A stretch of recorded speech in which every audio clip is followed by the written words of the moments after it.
सही कहा है, किसी ने दूसरे के साथ किया गया बुरा बर्ताव आपके बर्बादी के सारे रास्ते खोल देता है। अगर आप किसी के साथ गलत करते हो तो आपके साथ भी जरूर गलत होगा।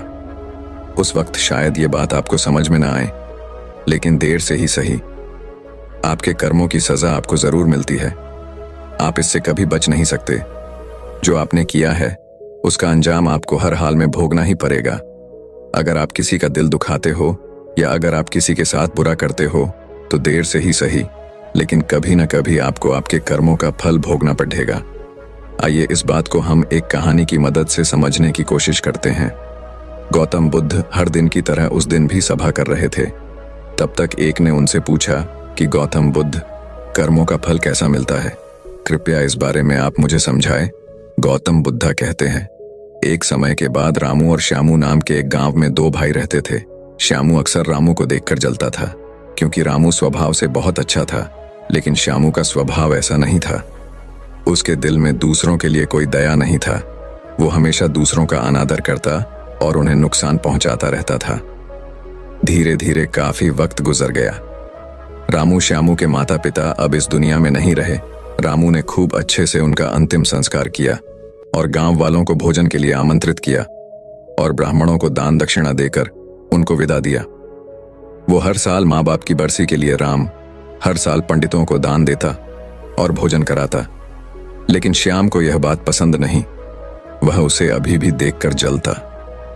अगले साल रामू ने राजा को बुलाया और राजा के सामने पूरे गांव को खाना खिलाया और दान दिया ताकि उसे माँ बाप स्वर्ग में खुश रह सके।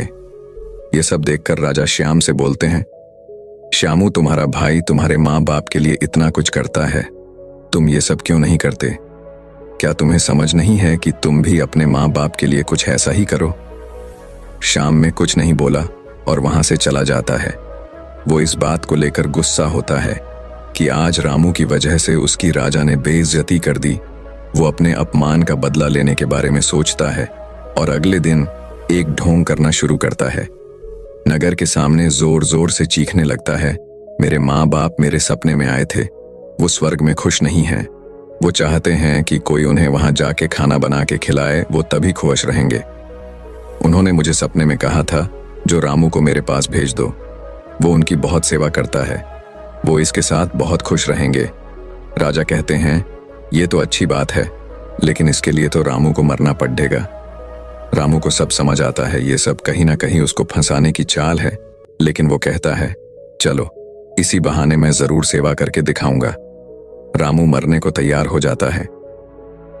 वो राजा से कहता है, राजा, आप अगले दिन नदी किनारे एक नाव का बंदोबस्त कराए। मैं नाव से कूदकर नदी में अपनी जान दे दूंगा और फिर मैं स्वर्ग में जाके माँ बाप की सेवा करूंगा।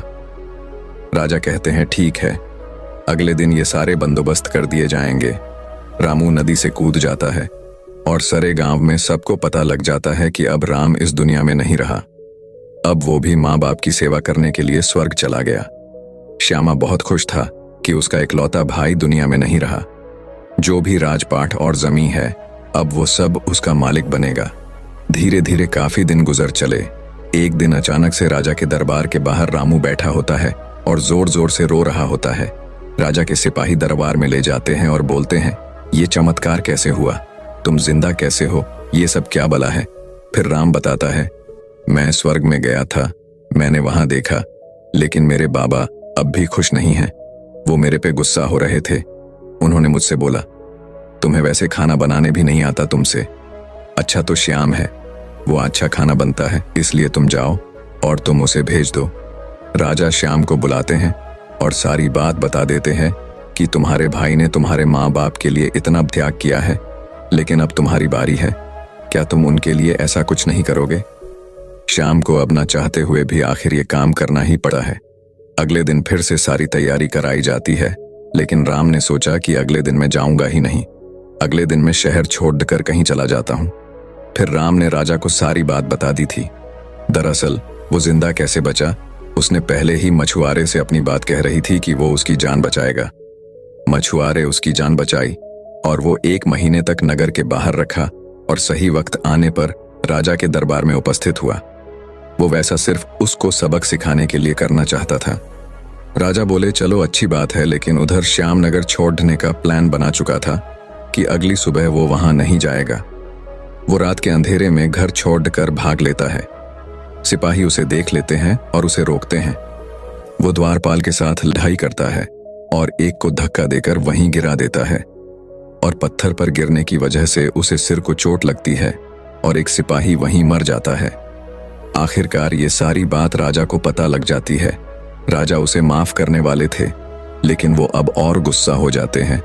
फिर अगली सुबह उसे नाव से वैसे धक्का दे दिया जाता है और वो उस नदी में डूब जाता है। अब उसे अपनी गलती का बहुत अफसोस होता है कि यह सब उसने ये क्या किया। जिंदगी की आखिरी मौके पर भी वह दूसरों का बुरा ही करना चाहा और आखिर में उसे भी अपने जान से हाथ धोने पड़े।